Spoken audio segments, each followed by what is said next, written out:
అమ్మ మీ పేరు? లక్ష్మి. ఓకే. ఎన్నేళ్ల నుంచి ఉంటున్నారమ్మా? ఇక్కడ 30 సంవత్సరాల నుంచి ఉంటున్నాం. హ్మ్. కానీ బాగా రాబట్టి 15 సంవత్సరాల నుంచి అలాగ వస్తున్నాయి. వస్తున్నారు, పోతున్నారు. ఎవరు పట్టించుకుంటలేదు. హ్మ్. హ్మ్. అంటే 15 సంవత్సరాల నుంచి నుంచి అలా డ్రైనేజ్, వస్తూనే ఉంటాయి, చెత్త పోతూనే అదంతా. ఉంటాయి. మేము తీపిచ్చుకుంటేనే డబ్బులేసి. హ్మ్. మున్సిపాలిటీలో వచ్చి చేసేది లేదు, చెందేది లేదు. హ్మ్. మేము మనిషికి రూ. 50, రూ. 100 వేసుకొని తీపిచ్చుకుంటాం. ఇక్కడ ఎవరు కార్పొరేట్ లీడర్స్ గానీ లీడర్ ఎవరు ఉన్నారు, లేరా? శివరుని ఉంటాడు గౌరీశంకర్ అని. హ్మ్. ఇంక వీళ్ళందరూ ఉంటారు కానీ ఇంకా ఎవరిది వాళ్ళకే ఉంటది కదా. హ్మ్.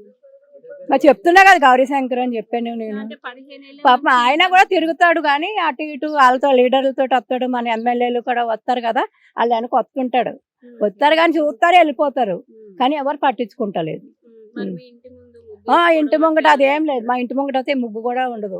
ఆ హ్మ్. వరద అలా వస్తూనే ఉంటది. మేమేమనుకుంటున్నాం అంటే ఇప్పుడు ఇలా మోరీలాగా గన్నెట్లాగా కడితే నీళ్ళన్నీ పోతే మనకు ఆకలి ఉండిపోతుంది కదా, అలా చేయండి అని మేము అడుగుతున్నాం. హ్మ్. కానీ ఎవరు పట్టించుకుంటారు. హ్మ్. 15 ఏళ్ల నుంచి కూడా ఇట్లనే అలాగే వస్తుంటే పోతుంటే మేము పైసలు వేసుకొని తీపిచ్చుకుంటేనే. ఉంది. ఇప్పుడు మేము అందరం 100 రూపాయలు వేసామనుకో తీస్తారు, ఎవరొకరు తీస్తారు.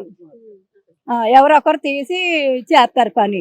మరి ఆ డబ్బులు ఉన్నోళ్ళు కొంతమంది ఇస్తారు, కొంతమంది ఇయ్యరు. ఇక్కడంతా చెత్త కూడా పేరుకుపోయింది కదమ్మా. జీహెచ్ఎంసీ వాళ్ళు పొద్దున పూట వచ్చి క్లీన్ చేస్తారేమో కదా, వస్తలేరా? వస్తుంటారు, అప్పుడప్పుడు వస్తుంటారు.